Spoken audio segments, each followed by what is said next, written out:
আসসালামু আলাইকুম। নাহারের রান্নাঘরের নতুন আরও একটি রেসিপিতে সবাইকে অনেক অনেক শুভেচ্ছা ও অভিনন্দন। আজ আমি আপনাদের সাথে শেয়ার করব কাঁঠালের বড়া। আমি এখানে কিছু কাঁঠালের রস নিয়ে নিয়েছি। আপনারা যদি বেশি পরিমাণে তৈরি করতে চান তাহলে কাঁঠালের রসটাও বেশি পরিমাণে নিতে হবে।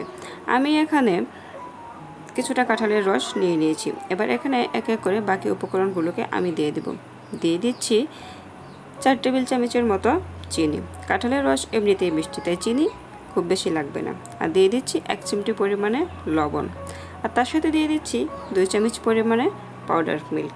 আপনারা যদি পাউডার মিল্ক ব্যবহার না করেন লিকুইড মিল্কটাও ব্যবহার করতে পারেন, তবে পাউডার মিল্ক থেকে অনেক ভালো ফ্লেভার আসে।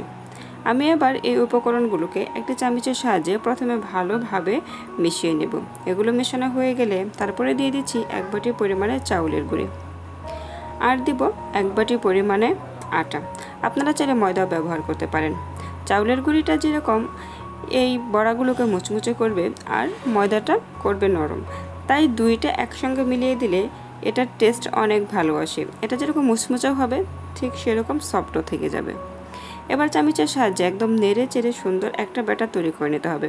এটা খুব বেশি ঘন ব্যাটার তৈরি করা যাবে না, মানে তাল দিয়ে গুলগুলি কিংবা তালের বড়া তৈরি করার সময় যেরকম ব্যাটার তৈরি করা হয় ঠিক সেরকমই একটা ব্যাটার তৈরি করে নিতে হবে। আমি এই ব্যাটারটাকে তৈরি করে 10 মিনিট রেস্টে রেখে দেব, যাতে এটা আরও ভালোভাবে সেট হয়ে যায়। ব্যাটারটা যদি আপনাদের কাছে খুব বেশি ঘন বলে মনে হয় তাহলে এখানে সামান্য পরিমাণে পানিও ব্যবহার করতে পারেন, কিংবা যদি লিকুইড দুধ দিয়ে ব্যাটারটা তৈরি করেন তাহলে তো কোনো কথাই নেই। দেখে বুঝতেই পাচ্ছেন আমি কীরকম ঘনত্বের একটা ব্যাটার তৈরি করে নিয়েছি। এবার এগুলোকে তেলে ভেজে নেব।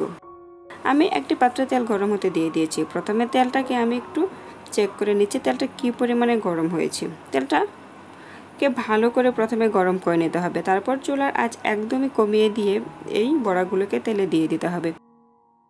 তেলে দিয়ে দেওয়ার পর বড়াগুলো এক এক করে তেলের উপরে ভেসে উঠবে, আর এগুলো আপনি যেই সাইজে দেন এগুলো কিন্তু ফুলে কিছুটা বড় হয়ে যাবে। আমি এক এক করে সবগুলো বড়াই এখানে দিয়ে দিচ্ছি। তারপর কিছুটা হয়ে আসলে এগুলোকে উল্টিয়ে দিতে হবে। পুরোপুরি ভেজে যদি বাকিটা উল্টাতে যান তাহলে এগুলো পারফেক্টভাবে হবে না, একদিকে বেশি কালার হবে আর একদিকে কম কালার হবে।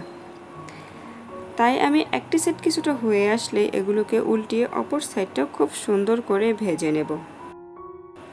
আমার আজকের এই কাঁঠালের বড়া তৈরি রেসিপিটা আপনাদের কাছে কেমন লাগলো সেটা প্লিজ কমেন্ট করে জানিয়ে দেবেন। যদি ভালো লেগে থাকে তাহলে ভিডিওটিতে একটি লাইক করে বন্ধুদের মাঝে বেশি বেশি করে শেয়ার করে দেবেন।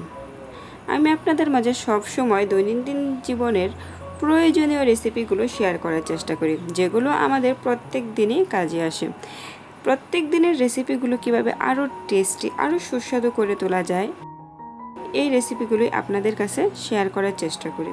তাই এরকম ঘরোয়া সুন্দর সুন্দর রেসিপি পেতে আমার চ্যানেলটিকে সাবস্ক্রাইব করে পাশে থাকার জন্য অনুরোধ রইল। আমি এই বড়াগুলোকে একদম বাদামি কালার করে ভেজে নিয়েছি।